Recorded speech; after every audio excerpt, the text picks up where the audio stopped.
Yo, y'all, this your man King Eric, the Media Assassin, coming at y'all with another video. Subscribe, hit the like button for me. And I want to talk about this here, man. I want to break down to why Martin Luther King's legacy has been disrespected over the past several decades. I mean, you look at this and you see how people are talking down on his legacy, calling him a sellout, calling him a coon. What makes it even worse to me is when you have these Negroes putting his face on club flyers, got Martin Luther King on twerking with strippers. You got all of this photoshopping, but disrespected photoshopping going on with his imagery. And it happens every year, and I'm like, why? I'm going to tell y'all what it is. Number one, the people who handle MLK's images are basically a lot of massive sellout ass niggas that want to just go along to get along. That's all it is. They don't care about the imagery. They don't care about anything. I don't think they really even know anything about Martin Luther King.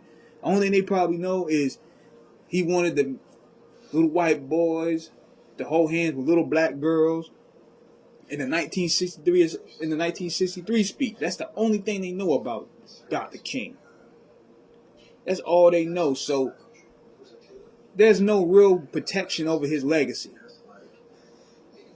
Another thing too is when you look at, you have black folks who would do anything, and I mean anything, for CAC acceptance. This what comes with it. They stripped the revolutionary blood of MLK and resorted him to just that speech alone. They resorted him to only being known to being slapped and spat on in jail, and only wanted to be on some turn the other cheek ish. When in reality, people need to pay more attention to what he was saying in his later years in regards to the Vietnam War, in regards to fighting to get housing, right to housing for Chicago recipients in Chicago. He was building with Elijah Muhammad and a lot of the nation. So it's like this with me. People could talk all day about MLK, but his philosophy's made an impact.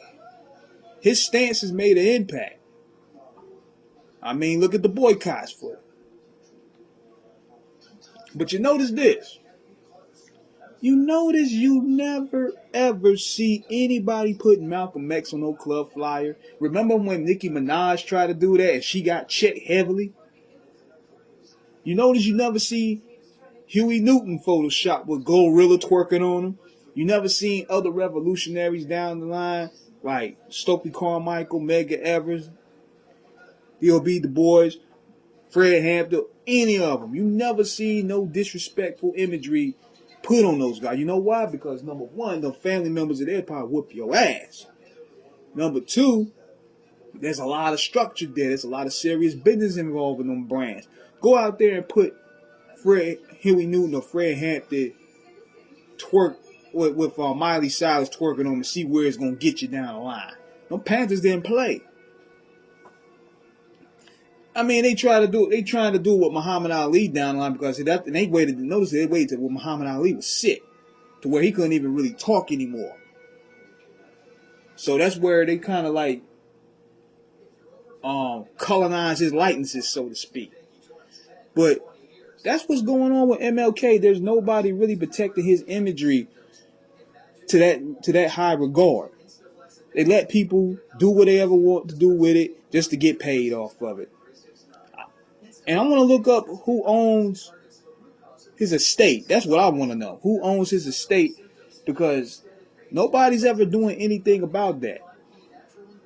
So let me know what you guys think in the comments. Subscribe, hit the like button. Peace.